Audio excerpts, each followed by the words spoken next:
Salam dostlar, hər vaxtınız xeyir olsun. Bugün sizinlə paxlavaş reseptimi sizinlə paylaşıram. Axşamdan yuyub qaynar suda ıslatdığımız lobyaları sonra pişirmişik. Paxlalar tez pişsin deyənə axşamdan paxlaları yuyuruq, çaydanı qaynadıb, üzərinə qaynar su əlavə edirik. Paxlalar şişir. Sonra qoyuruq pişməyə. Suyunu qətiyyən atmırıq. Bir də düyü götürmüşük, uzun düyü. İndi bunları hər ikisini suya tuturuq. Güzel tuturuq.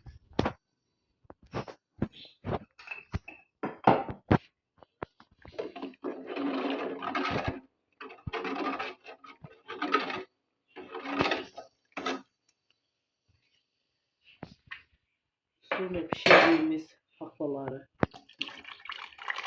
döküyoruz üzerine.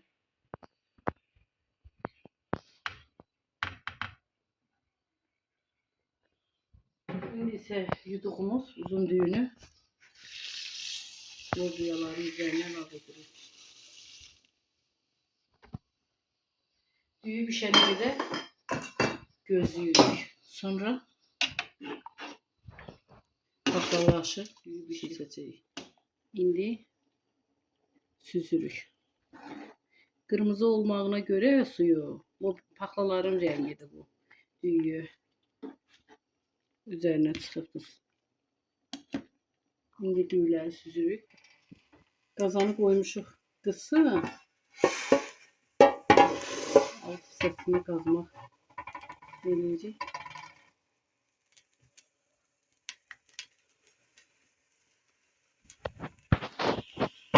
Yağ əlavə edirik qazanın alt hissəsinə.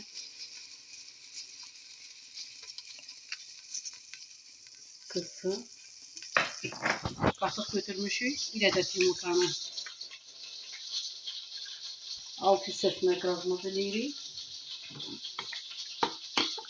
Qaçıqsız yaxşı.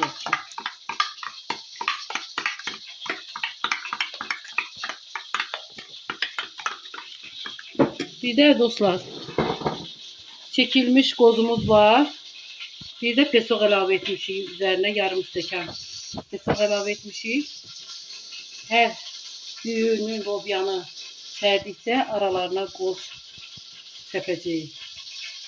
Biraz düyüdən əlavə edirik qazana.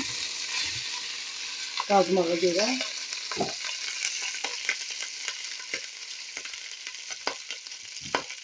İndi isə yumurtadan qatırıq.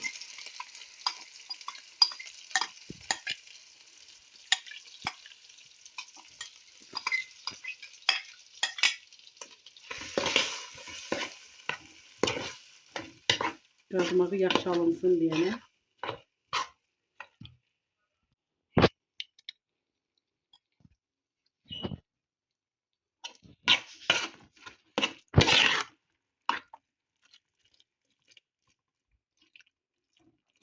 Bir de yaşı demağa koyanda altına bir qalın bir dəmir qoyuruq. Az xodda edirik ki, yaxşı demasın. İndi isə biraz çekilmiş qoz və pesoq əlavə edirik. İndi yenə biraz qazmağın üstündən biraz düyü əlavə edirik.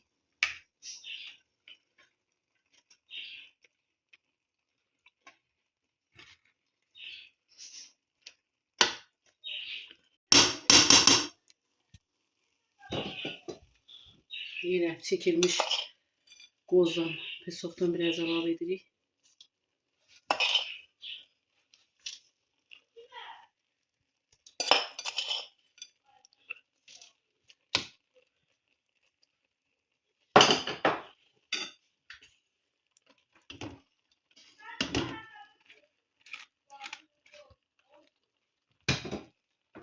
İndi eyni qaydada yine üzerine qoz əlavə edirik.